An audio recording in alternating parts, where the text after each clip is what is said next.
Hello, everybody, and welcome back. My name's Don Arleth, and you're watching World Talks on TVP World.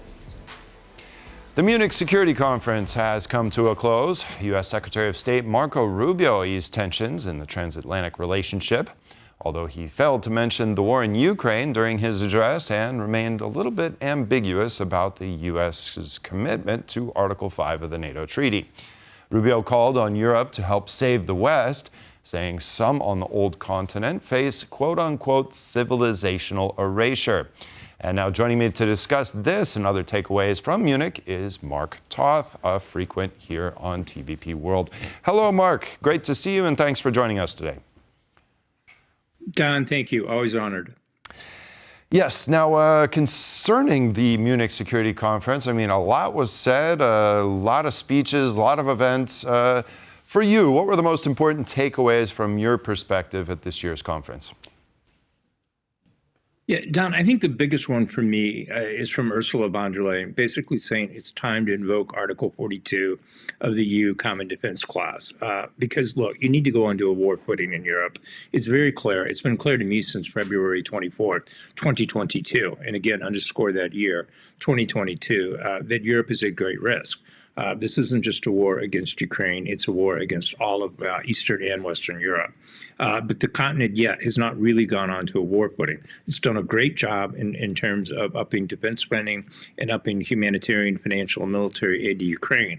But it still has a long ways to go itself as a coalition to be able to be prepared for a future invasion if it comes from Russia.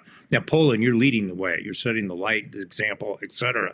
For that, other new countries need to follow it. But that's my biggest takeaway here is that she's saying now, look, we can't keep talking. We can't keep having meetings to schedule new meetings to talk about how we might become a coalition of the willing and transform that into a coalition of the doing. The time for talk is done. It's time to get an agenda and start implementing it. Yes, and I think another something we could say from the past year is just how shaken the Europeans have become to really take the whole situation very, very seriously. And also the question between the U.S., the transatlantic relationship between the United States and Europe is also something that's been thrown into question, the situation concerning Denmark and Greenland. Very alarming here in Europe. But I want to mention something that Rubio talked about in his speech. I didn't find it that much different from J.D. Vance's. Maybe the tone was different, but if you listened very carefully, many of the same elements were there. I'm just going to read this quote. "We do not want allies to rationalize the broken status quo rather than reckon with what is necessary to fix it. For we in America have no interest in being polite and orderly caretakers of the West's managed decline." Now, you can read into this several ways, from energy security, the Green Deal, deindustrialization, civilizational erasure type point, or the Migration Pact. Are these something that the United States, these are domestic issues within these European countries? I don't remember a time that the United States was so getting involved in such issues, especially in the European continent. Yeah, Don, it's a great observation because I certainly grew up in a time when politics stopped at the border. You essentially left that, if you're from a U.S. perspective, alone, unless it was generalized, the Soviet Union versus the U.S. But in terms of allies, et cetera, that was their own affairs, and it was rightly left to themselves. I think with Rubio, it's important to kind of parse what's going on here. One, he is representing the president. He serves at the discretion of Donald Trump. And so he's trying to thread a needle here. And he's really talking to two audiences. He's talking to the audience in Europe as a messenger of Trump, but he's also talking to a messenger to his own political base because he has presidential aspirations himself come 2028. And he's trying to send two signals. He's trying to deliver the president's message, which he said is echoing that which J.D. Vance did a year ago, which many Europeans rightly are finding offensive. But he's also trying to signal to people, look, I don't quite agree with this approach. I do believe that NATO is an important ally of the U.S., that it has to be the same going forward in terms of ally forms. But he's trying to deliver that on basically a dual track thing. And I know that might be confusing for people to understand, but that's my sense of Rubio here, of what he's trying to accomplish. He's basically, he's forced to deliver the president's message, but he's also trying to say, look, he represents what a majority of Americans do, that NATO and Europe is an important part of our alliance, and we don't want to see that go away.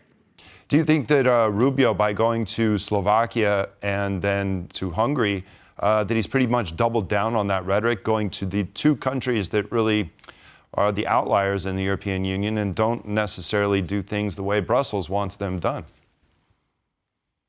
Yeah, totally fair question, Don. I think the million-dollar question is whether or not he was ordered to do that, because certainly it was perceived as, putting a finger in the face of the people that were in Munich, our natural allies, that he should have been there addressing them, participating with them, and instead appeared to take a partisan political approach. I doubt Rubio did that on their own. I don't have enough reporting yet to say that conclusively. I suspect, though, that he was ordered to do that it wasn't an option for him, that they didn't want him in in Munich at the time, and they wanted to send that signal to people like Orbán, Slovakia, et cetera. And in my opinion, just to be clear, I find it wrong. It's not the thing the U.S. should be doing. We shouldn't be involving ourselves in elections, political posturing, et cetera, or cultural debates that are happening inside the European Union. Another theme that popped up was, this was mentioned by Zelensky. Europe is practically not present at the table. It's a big mistake to my mind, and it is I think, Ukrainians who are trying to bring Europe fully into the process so that Europe's interests and voice are taken into account. This is very important. Foreign Minister Sikorski also said the United States is no longer paying for support for Ukraine. It is squarely in the hands of the Europeans. Therefore, Europeans deserve a place at the table. Rubio faced a little bit of criticism for not mentioning the war in Ukraine and how they want to get it done. But on one of the panels, he did say that the United States is seeking to engage Russia to see if there is anything at all, any possible way to get an end to the war. So with that being said, and putting all of those threads together, which side do you take? Should the Europeans have a seat at the table, or should this peace process continue just with the Americans in a bid, I guess, for the Trump administration to entice Russia to get to a deal? Don, that's a PhD level question, so I'm going to attempt to answer it here, hopefully competently. Look, yes, they deserve a place at the table because, according to the Kiel Institute, basically 99% of all aid, military, financial, as well as humanitarian, in 2025 was dispensed by Europe, not the United States. The United States contribution was essentially 1% of that, markedly declined from the last year of Biden's presidency. That said, buying a place at the table is simply not enough. In my opinion, if Europe truly wants a place at the table, it needs to start doing more. And I'm talking collectively, certainly countries like Poland. Let me make it clear right now, I'm exempting Poland because you're doing an extraordinary job of supporting Ukraine and understanding the threat that's posed. But it means if Germany wants a seat at the table, unleash the Taurus. That will give them leverage. That'll buy them negotiating power.